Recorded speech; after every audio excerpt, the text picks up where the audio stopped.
Hello everyone.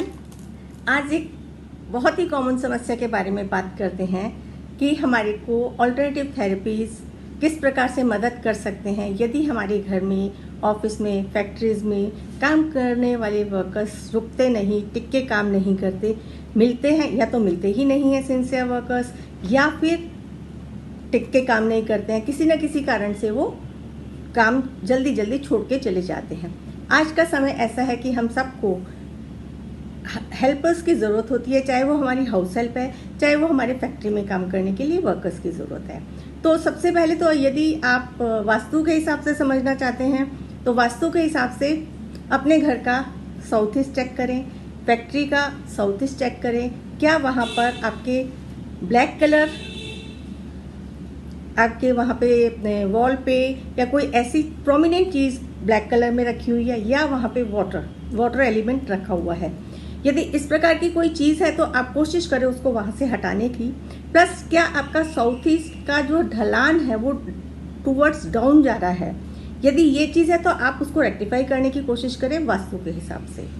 Plus जो हमारा जितने भी हाउस हेल्प और ये काम करने वाले होते हैं जो हमारी को हेल्प करते हैं, वो हमारे सैटर्न को रिप्रेजेंट करता है। तो सबसे पहले तो सैटर्न को बैलेंस करने के लिए इन लोगों से आपको बहुत ही प्यार से और एक रिस्पेक्टफुली बात करना चाहिए। यदि हम किसी काम वाले को इस तरह से ट्रीट करते हैं कि वो काम वाला है और उसको हम बहुत रूडली बात करते हैं, जैसे कि हमने उसको हायर करके उसके ऊपर कोई एहसान किया है, तो अपने सैटर्न को और काम वाले आपके घर में टिके रहें। उसके लिए एक बहुत ज़रूरी ये टिप है कि एक तो आप सैटरडे किसी भी वर्कर को अपने हाथ से ज़रूर कुछ एक्स्ट्रा इनकम या कुछ एक्स्ट्रा चीज़ दे जिससे वो खुश रहें। किसी को भी इस प्रकार से आप हाउस हेल्प को कुछ कॉइन्स दे सकते हैं, कुछ भी खाने का सामान उसको दे सकते हैं उसके घर के लिए, एनीथिंग आपको आउट ऑफ द वे जाके आप उसकी हेल्प करें, तो ये कहीं ना कहीं आपको मदद करेगा। हालांकि कई बार दोनों तरफ से बात होती है कि हाउस हेल्प वाले भी बहुत ज़्यादा एक्सपेक्टेशंस करते हैं और वो काम भी प्रॉपर नहीं करते हैं, तो ये सारी चीज़ों को बैलेंस करने के लिए आप ये काम करें। बाकी मैं आपके साथ कुछ switch words, modern switch words share कर रही हूँ जिनको आपने चेंट करना है। यदि आप चेंट कर सकते हैं तो बहुत अच्छी बात है, यदि चेंट नहीं कर सकते हैं तो आपने एक एनर्जी सर्कल बनाना है गोल ब्लू कलर का, और उसके ऊपर 3 स्विच फ्रेजेस आप लिख सकते हैं और स्विच नंबर्स लिख सकते हैं। अपने किचन में या जहाँ पे भी आप लगा सकते हैं, या फिर आप एक कोई भी जो सिंपलेस्ट आपको लगे, जो आपको स्विच वर्ड अट्रैक्ट करे, उसकी आप चेंटिंग करें लगातार, और फिर देखें कि आपके घर के हाउस हेल्प जो है वो आपको जल्दी मिलते हैं या रुक के काम करते हैं। अब हम चलते हैं magical switch words and numbers की तरफ। तो आप लिखेंगे परफेक्ट मेट के लिए rusk ink bring perfect mate halfway now done thanks. सारी ये जो आप वर्ड्स हैं कैपिटल लेटर्स में लिखेंगे, rusk ink bring perfect mate halfway now done thanks. इसको 45 टाइम्स आप चेंट करेंगे या सर्कल में लिख के आप अपने किसी भी वॉल पे लगा सकते हैं।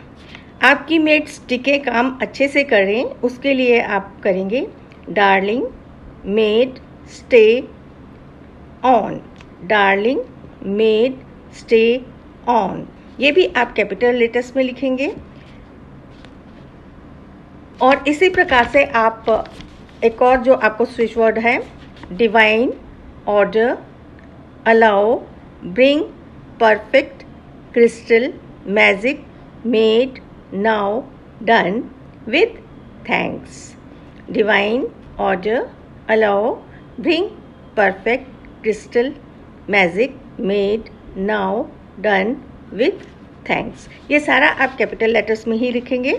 यदि आपको लगता है और या बहुत जल्दी मेड चाहिए, आपको अर्जेंसी है, इमरजेंसी में जो आप चेंट करेंगे, crystal reach perfect sweet made with simple ease, crystal reach perfect sweet made with simple ease.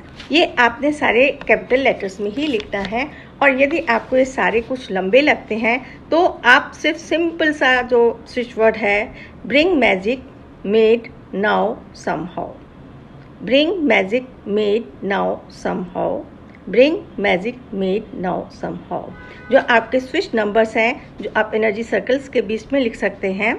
पहला है आपका 14111 दूसरा है 1176, तीसरा है 741।